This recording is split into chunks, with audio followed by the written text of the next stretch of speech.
nas niewypowiedzianej łaski Twojej dary, a któryś uczynił, iż przez śmierć Syna Twojego spodziewamy się osiągnąć to, w co wierzymy. Spraw, żebyśmy przez zmartwychwstanie Jego mogli przyjść tam, dokąd dążymy, który z Tobą żyje i króluje w jedności Ducha Świętego, Bóg po wszystkie wieki wieków.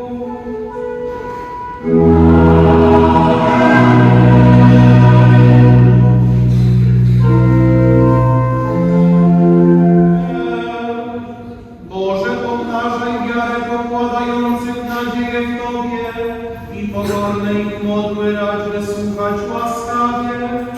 Niech stąpi na nas wielkie miłosierdzie Twoje, niechaj będą błogosławione i te gałązki palmowe i oliwne, a jakoś wskazując podobieństwo Kościoła, rozmnożył Noego wychodzącego z Arki i Mojżesza wychodzącego z Egiptu z synami Izraelowymi, tak niechaj i my noszący palmy i oliwne gałązki dobrymi uczynkami poprzedzamy drogę Chrystusowi, abyśmy z Nim i przez Niego weszli do wiecznej radości, który z Tobą żyje i króluje w jedności Ducha Świętego, Bóg po wszystkie wieki wieków.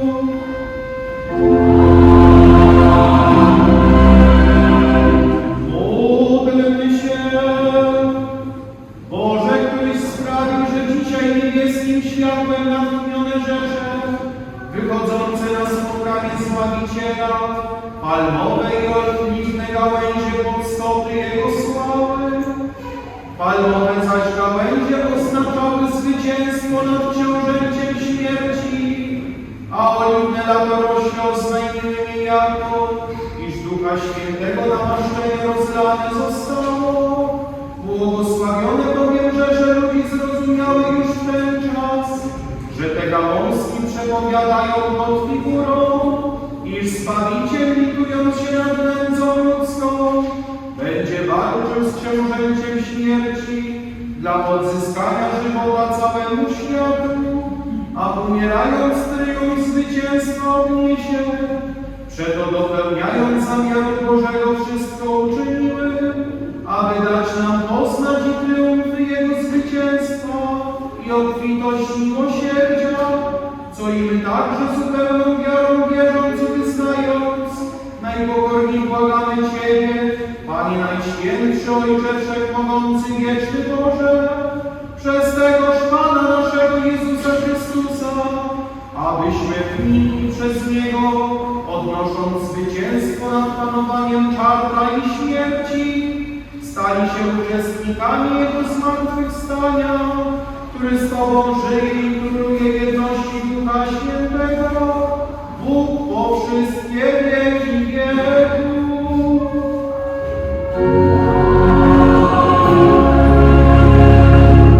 Módlmy się błogosławieństwem poświęcić, aby całemu ludowi Twojemu do zbawienia posłużyły przez Chrystusa Pana naszego.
szczególnym miejscu przemawiać, choć wiem, że zimno daje nam się w kość, że być może nasze ciała pragnęłyby czegoś innego, ale jeszcze jesteśmy na uczcie duchowej, uczcie eucharystycznej, na którą zaprasza nas sam Chrystus Jezus.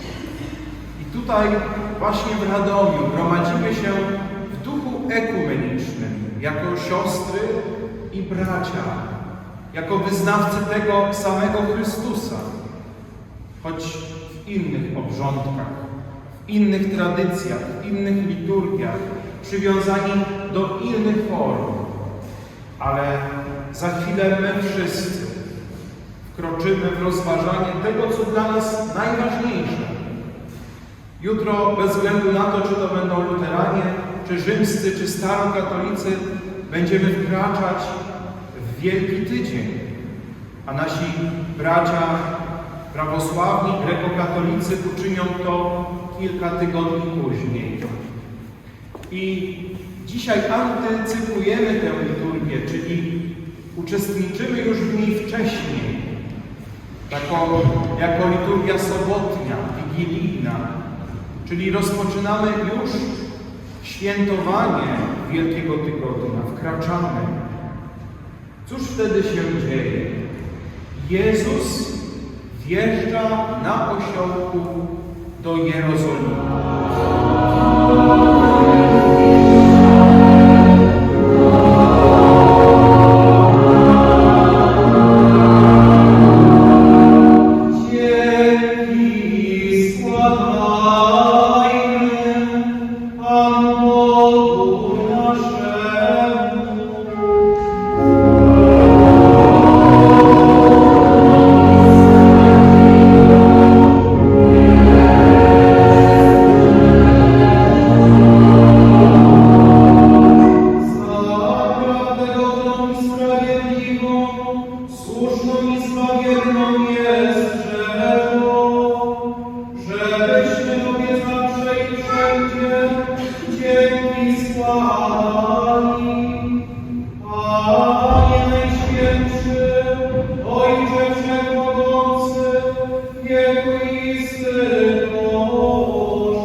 Przyjętą ważną, rozumną i miłą, aby stała się nam ciałem i krwią najmniejszego Syna Twojego, Pana naszego Jezusa Chrystusa, który w pierwej ucierpiał, wziął krew świętej czcigodne swe ręce i zniósłszy oczy do nieba, do Ciebie wołał Ojca swojego Wszechmogącego, Tobie dzięki czyniąc błogosławi, łamał i dał uczniom swoim, mówiąc: bierzcie i jedzcie z tego wszyscy.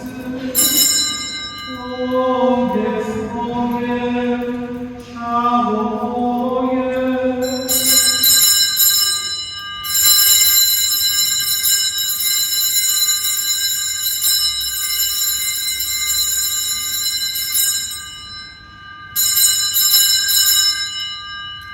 W podobny sposób już po wieczerzy, wziąwszy i ten przeczysty kielich świętej i czcigodne swe ręce, znowu Tobie dzięki czyniąc błogosławił i dał uczniom swoim, mówiąc: bierzcie i pijcie z niego wszyscy. Ten jest bowiem kielich i moje nowego i wiecznego testamentu, która za was i za wielu będzie wydana na odpuszczenie